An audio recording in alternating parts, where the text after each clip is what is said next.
Mahatma Gandhi, sebuah nama yang terus menggema dalam sejarah sebagai simbol perdamaian, keadilan, dan perlawanan tanpa kekerasan. Hari ini kita akan menyusuri perjalanan hidup sosok luar biasa ini yang mengubah nasib sebuah bangsa. Lahir dari keluarga terpandang di India, masa kecil Gandhi tampak biasa saja. Namun, kepindahannya ke London untuk belajar hukum menjadi awal dari transformasi yang luar biasa. Setelah kembali sebentar ke India, Gandhi pindah ke Afrika Selatan dan menghadapi diskriminasi rasial.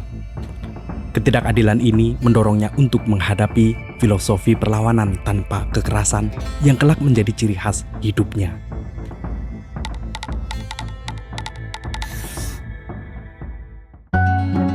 Kembali ke India, Gandhi meninggalkan gaya hidup barat, memilih hidup sederhana dan berpihak pada kaum miskin. Seruannya untuk perlawanan tanpa kekerasan menggugah jutaan orang menjadikan pemimpin nasional. Pada tahun 1930, Gandhi memimpin pawai garam yang ikonik, menantang pajak garam dari Inggris. Aksi damainya menggerakkan berbagai lapisan masyarakat, mulai dari petani hingga suku pedalaman. Apa yang dimaksud dengan pawai garam dan mengapa itu terjadi? Jadi, pada saat itu, Kekaisaran Inggris menguasai garam di India.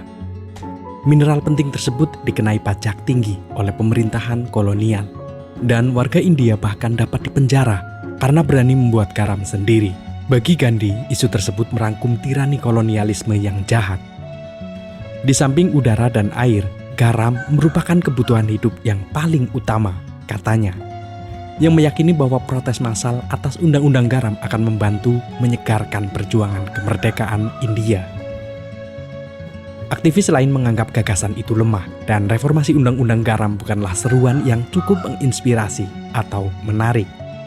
Namun bagi Gandhi, ini adalah masalah krusial yang menuntut perlawanan tanpa kekerasan yang disebutnya Satyagraha atau kekuatan kebenaran. Dan meskipun tanpa kekerasan selalu menjadi inti filosofi Gandhi, ia jelas menganggap pawai garam yang direncanakan sebagai semacam kampanye militer.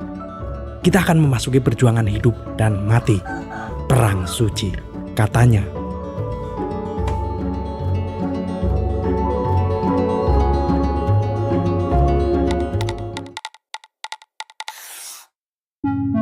Sepanjang tahun 1930-an, perlawanan Gandhi berulang kali menyebabkan ia dipenjara, kerusuhan, dan negosiasi.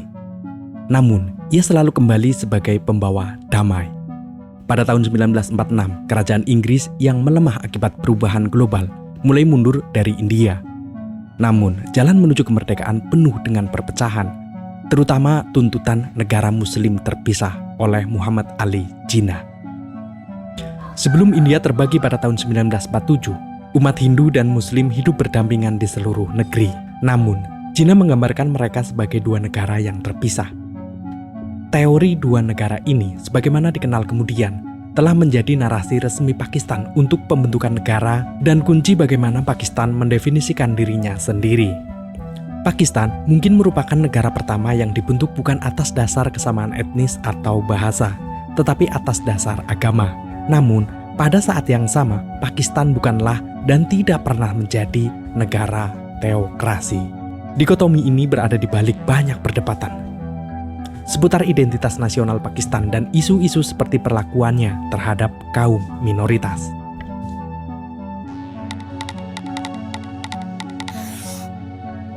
Pembagian India pada tahun 1947 sangat menyakitkan bagi Gandhi. Kekerasan pecah antar umat Hindu dan Muslim, dan sebagai protes, ia melakukan mogok makan. Puasa Gandhi sebagai aksi perlawanan tanpa kekerasan yang kuat, membawa kedamaian sementara. Namun, perpecahan itu meninggalkan luka yang mendalam.